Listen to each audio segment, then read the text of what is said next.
G'day, ZiggyD here, and welcome to my skill gem analysis and first impression new skill gem, Molten Strike.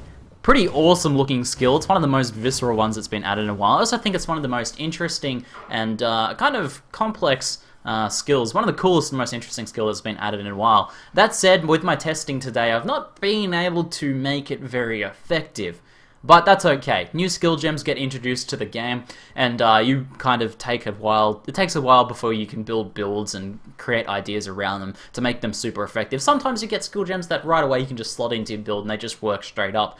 But something like this, I think, is going to take a bit more careful building. And on this character today testing, I've not been able to make it more effective or even close to as effective as Infernal Blow. So I'm using my ZiggyD Anarchist, which is my heavy metal Infernal Blow Marauder. So you guys have probably seen it's a pretty effective build and it works well with Infernal Blow. But Molten Strike just by itself doesn't seem all that great. Now I'm currently using it unsupported, but I'll show you guys some of the different support gems and how it works. But you can see the basic idea of the skill is that it is a physical and fire damage attack that has an initial point of impact, like a lot of other attacks. And then it has a bunch of projectiles that go out and deal small AoE damage that is, again, physical and fire as well. So it's actually very similar in nature to Lightning Strike in that it's a melee attack that then has a secondary projectile effect. However, whereas Lightning Strike travels out in straight lines and can be modified in a few different ways, Molten Strike works in a little bit different. It travels in an arc, comes down, and then explodes on the spot. So it has an AoE at the end of that point. And the ways that you actually modify it end up being a little bit different. I guess that makes the same then Lightning Strike, Molten Strike, sort of going both directions there. And it's a natural addition to the game. Now, let's take a basic look at the skill gem here before we get into the support gems and the ways you can build for it. It is a fire projectile attack AoE melee skill. Now, you'll notice it doesn't have any specific weapon requirements, so you can use this on daggers, go for a crit build if you want. You can use it on swords, axes, maces, claws. Finally, another AoE skill for claws, so that's a pretty good idea. If you've been trying to make a claw build, maybe this will be one that you get into, and also just another nice AoE for dagger builds as well. So, melee skills getting some more AoE love, which is always good to see. So, naturally, as a projectile skill, you can modify the projectiles in a number of different ways, and as an AoE skill, you can modify those things in a number of different ways as well. Skill gems that put together projectile and AoE can get pretty interesting. And certainly that is the case with this. So let's just go through some of the different skill gem choices, and I'll tell you things that I think are good, things that work, things that maybe you can try in your build, and things that don't work so well. So let's talk about basic damage modification for now. So first off, I'm going to look at things like weapon elemental damage and added fire. Now, weapon elemental damage is a fairly good choice because this is a 60% conversion of physical to fire. So it's a good percentage of the skill is fire damage. Now, if you're also using something like the hatred support, like the hatred aura, then you'll be able to scale pretty well through weapon elemental damage. And indeed, in my case, I get more damage from weapon elemental damage than I do from something like added fire. So 2,000 damage there with added fire, 2,200 with Molten Strike. But depending on your build, weapon elemental or added fire may be better. Now, I do think because this skill has the ability to be used with GMP and things like that, that it can be used in a purely elemental build, using things like GMP and weapon elemental damage and not using stuff like added fire or physical scaling. So that is an option as well. I do think it is viable for elemental skills because you can get the number of hits quite high. So there's the basic damage scaling things. Just pick whichever one is better for you, obviously, and that's going to very much come down to your build in the end. Now, as a projectile skill, it can be modified with both LMP, so this increases the number of projectiles by 3, and GMP to increase it even further, and you can see the number of projectiles there is pretty nice. Now, because this is an AoE, more projectiles means more overlapping of the AoE, means more potential hits on the same mob. So, for example, 3 projectiles landed right there. In fact, if there was a mob in there, it probably would have been hit by something like 6 projectiles. So the AoE gets pretty effective with GMP. It also increases the overall area that you're covering with it as well. And it seems like a pretty good choice. Now, because it's a pretty high fire damage skill, like a big proportion of your physical is converted to fire, I actually do think GMP is somewhat viable. The thing about GMP and LMP usually are that they reduce your per hit physical damage. Now, because of the way armor works in PoE, smaller hits of physical, smaller but more frequent hits of physical, mean that armor becomes more effective, so you deal less damage overall.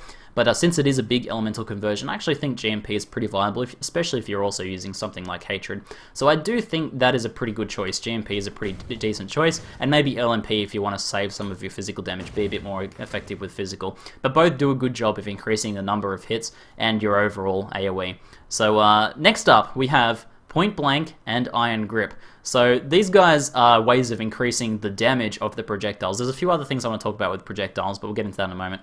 But Point Blank does work, and it works really well. Now this says projectile attacks deal up to 50% more damage at the start of their movement. However, it does deal that always. Basically, these projectiles will never travel outside of point blank range. So, even if they go as far as they can, you're always doing 50% more damage. Now, the drawback to that is obviously reduced attack speed, so you may need to build around that, and maybe you don't like the reduced attack speed much, but a 50% more modifier on the projectile damage is pretty incredible. So I think Point Blank's actually a really good support gem. Now, Iron Grip is another good example here. If you're a high strength build, it's going to be able to increase the projectiles, just the same as with Lightning Strike, but I recommend using the Iron Grip Keystone over the support gem in pretty much all cases, because there's no drawback to the Keystone, whereas there's a reduced attack speed on the support gem, so I wouldn't use that. Also, it takes a support gem slot.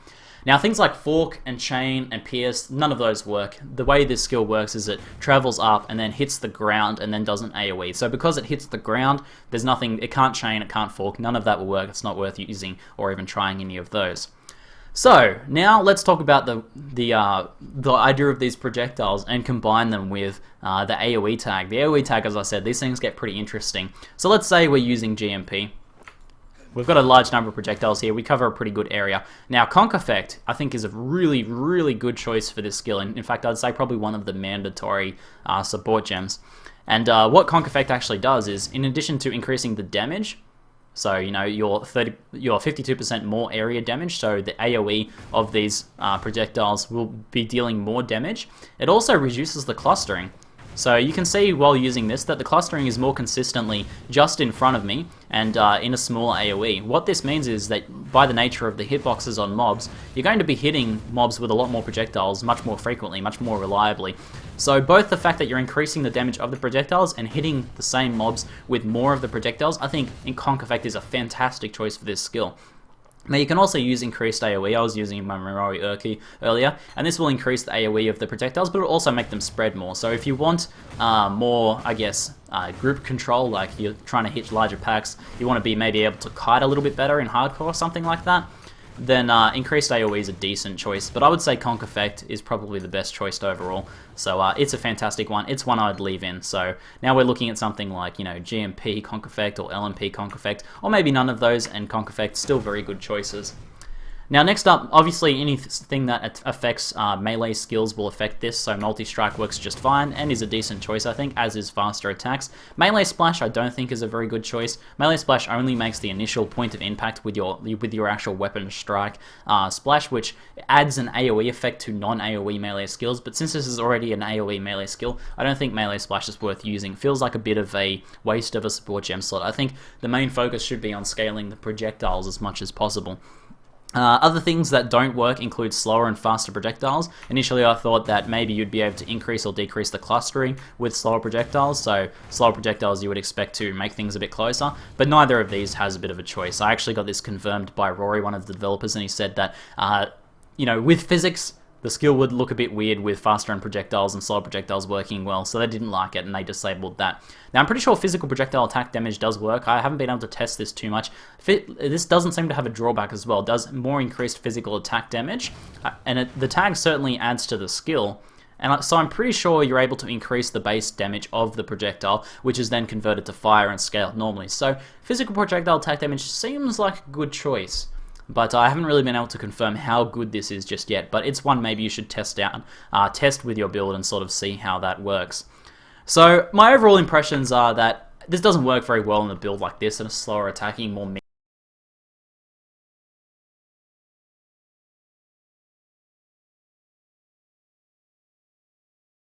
pretty good choice for this skill. I think it has a lot of potential. It's a very nice leveling skill, and at end game it's going to need a bit of careful focus on the projectile side of things in addition to fast attack speed. So I suspect something like Ranger picking up some projectile damage as well as picking up some like attack damage. Make sure you do avoid things like melee damage. These sorts of nodes won't affect the projectiles, so avoid those. But things like Mace damage, if you're using maces, will work fine. So take these things into account when building with this skill. I think it's pretty cool, and although I can't get it to work very effectively, I'm sure you guys will be able to do something cool with it. If you have any cool ideas, make sure to leave them in the comments below.